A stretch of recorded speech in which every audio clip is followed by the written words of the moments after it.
Olá, nós estamos aqui em mais uma charla, que é um programa da SECOM, que entrevista pesquisadores, ativistas, pessoal que vem aqui pela UNILA.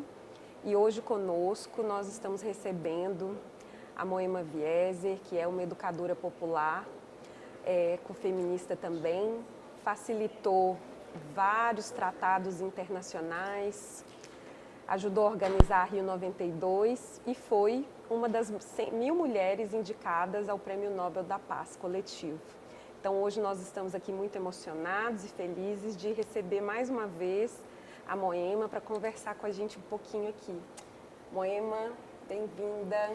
Muito obrigada por esse convite. Eu sempre gosto muito de estar com vocês aqui na UNILA, porque para mim, né, essa integração do que eu chamo da América Índia Afro-Latina é algo muito importante que tem que acontecer no mundo, né?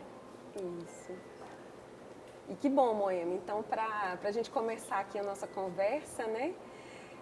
Queria começar perguntando sobre essa relação do ecofeminismo com a defesa dos biomas, né, no Brasil e na América Latina também. Como que você vê a conexão e o papel protagonista das mulheres no cuidado com esses biomas? Então, seria uma coisa tão natural, né? Porque os biomas representam a própria diversidade da Mãe Terra, né? A própria diversidade do planeta. E nele está contido o que é o mais importante para toda a vida do planeta, né? Das sementes até todos os outros aspectos da vida. E para as mulheres que são as que trazem dentro de si mesmo, né, essa possibilidade de gerar a vida, é uma coisa assim que deveria ser realmente natural, da gente se sentir parte dessa diversidade e somente a partir dela a gente pensar na unidade da humanidade, né? E não é por nada que algumas das grandes feministas, ecofeministas, como a Vandana Shiva, trabalha tanto a questão das sementes, porque, como ela diz, né, é na semente que está a memória das plantas, né? E a mesma coisa é na semente, né, dentro de nós que está a memória do que é o ser humano. Então, tudo isso deveria ter assim um respeito muito grande, e é por isso também que a gente percebe, né, como na liderança dos movimentos ecofeministas estão as mulheres, né? Você vê, por exemplo, a Wangari Maathai, que foi a que ganhou o Prêmio Nobel da Paz. Quando ela recebeu o prêmio, ela estava na roça, conversando com mulheres trabalhadoras rurais e tentando fazer aquele cinturão verde do Quênia, porque ela dizia, ou a gente tem isso, ou a gente não tem como produzir e reproduzir a vida, né? Porque eu acho assim, até na questão não somente biológica, mas também biológica, está essa possibilidade da gente cuidar da espécie humana, por exemplo, né? Aqui na nossa região a gente já sabe, né, que muitas crianças, né, têm sido afetadas pelo envenenamento do leite materno por causa dos agrotóxicos. Então, é natural que as mulheres estejam na vanguarda dessa questão, né, da proteção dos biomas para a proteção da nossa vida como um todo. Não sei se eu respondi um pouquinho, porque é tão complexo tudo isso, né? Não, respondeu sim, né, Moema? A gente, para cuidar dos biomas, a gente vai precisar exercer ainda mais essa teia de cuidados que as mulheres A vida antes, né? né? O ser antes do ter, a vida acima do mercado, que é tudo isso que está atrapalhando a nossa existência atualmente, né? E aí vamos falar mais um pouquinho sobre isso, né, Moema? Como que você vê esses principais desafios que a gente tem para preservar esses biomas, né? Você já falou um pouquinho dessa luta do ser e do ter, do mercado. O que mais você acha que ameaça? Então, eu acho assim que a gente está num momento, até eu diria, privilegiado, onde existe uma consciência emergente com relação aos direitos da mãe natureza. Porque a gente batalhou muito pelos direitos humanos, né? mas a gente não chegou a perceber o quanto às vezes eles estavam distanciados daquilo que permite que os direitos humanos existam. E a gente não pode pensar na humanidade sem pensar primeiro nos direitos da natureza. Por exemplo, falando dos bens comuns que ela nos oferece, né? A água, o ar, né? O solo, a luz. Quando a gente fala em direito humano à água, a gente não está falando de direito à água suja, né? O certo é ter direito humano à água boa, e não uma água poluída por agrotóxicos, uma água envenenada por mercúrio, uma água totalmente estragada pelo tanto de dejetos que a gente joga, né? Plástico, sobretudo, né? Que está estragando do micro ao macro, quando a gente pensa nos oceanos, né? A mesma coisa, né? O ar é um direito humano, poder respirar.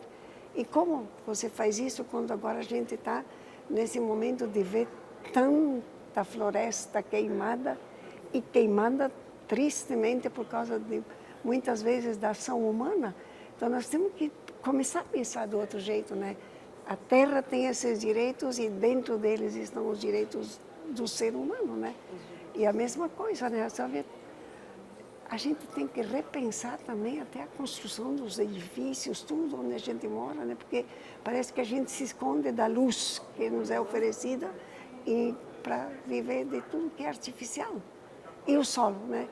A terra tem o direito de manter-se com um solo capaz de produzir, capaz de continuar, né, dando possibilidade de que os seres que habitam a terra, não só os seres humanos, mas também os demais seres que habitam aqui na Terra tenham o direito de se reproduzir, né? Hoje em dia tem até vários lugares que estão sendo considerados já, né, e trabalhados como parte, né, dos direitos da mãe natureza. Quando um rio, né, é declarado, né, um rio de direitos, né, não quer dizer que não vai se tocar, mas deixa o rio continuar produzindo tudo que ele produz na água, produzindo peixes e também peixes para nós, mas não favorecer a pesca predatória. Então é tudo isso que eu acho que mexe muito com tudo, né? O que é a nossa cultura atual e claro que mexe também com tudo que é o ensino atual, o que é a nossa educação atual, o que são as pesquisas atuais. Tudo tem influência, né, nas universidades também. E aí, Moema, queria, né, como a gente está aqui na universidade, você ajudou a construir o primeiro tratado, né, de educação ambiental para sociedades sustentáveis, né, que é um marco na educação ambiental.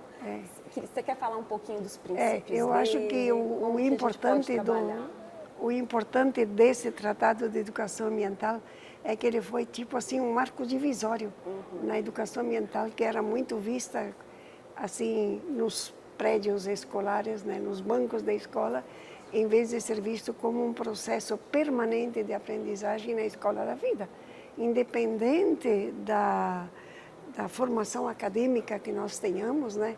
É muito que nós temos que aprender e aprender da mãe natureza para podermos viver como deve ser, né, a vida aqui na Terra.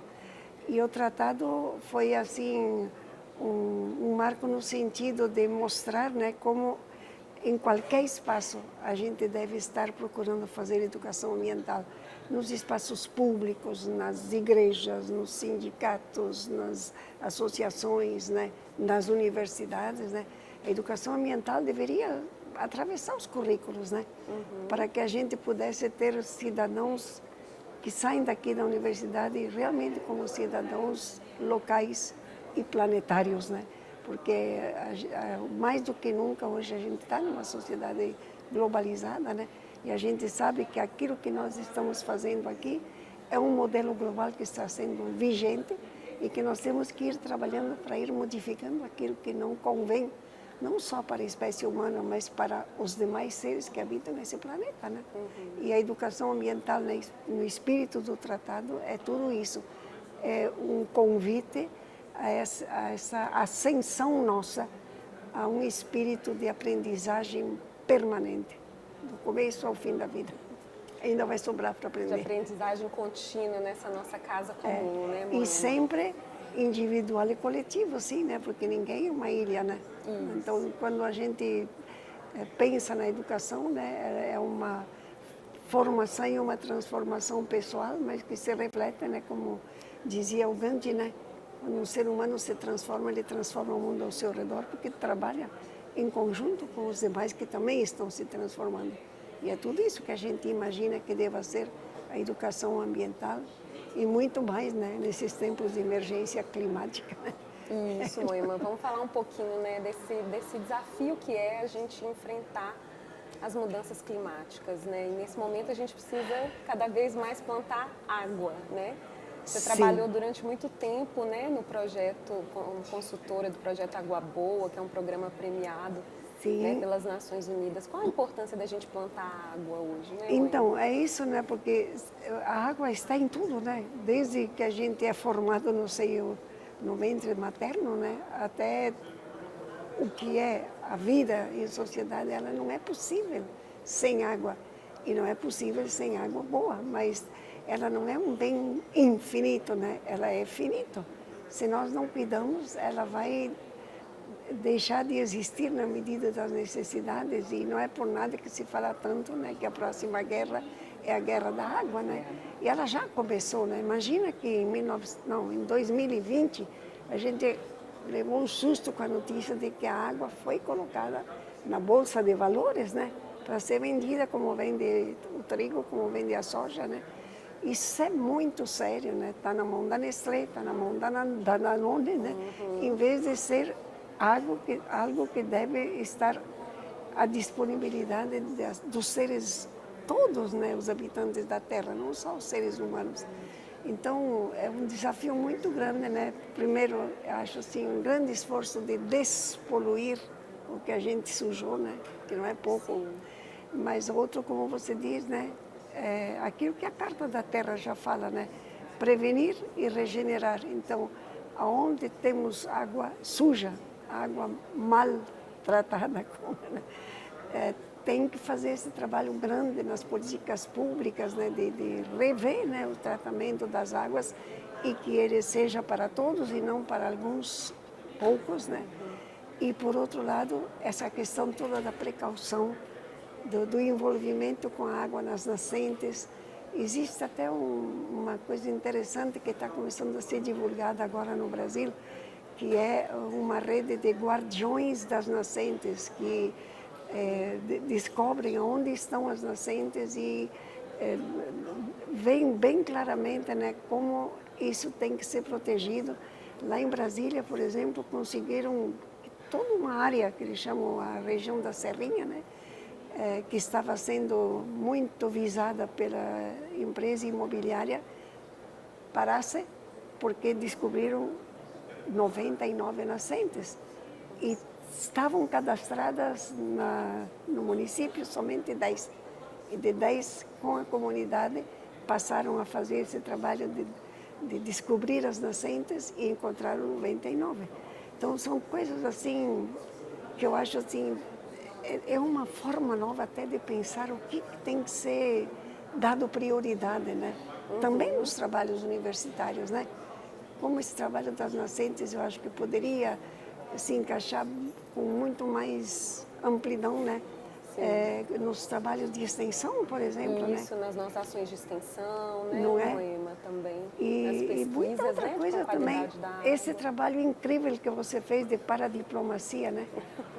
A gente está aqui numa fronteira que foi criada porque os avaguaranis não tinham fronteira do Rio Paraná, né? Não tinha fronteira, era um só, né? E agora são 3 países, tríplice fronteira criada por nós. Como retrabalhar, pelo menos a partir da história atual, que já não dá para voltar para trás, mas com uma outra mentalidade, né?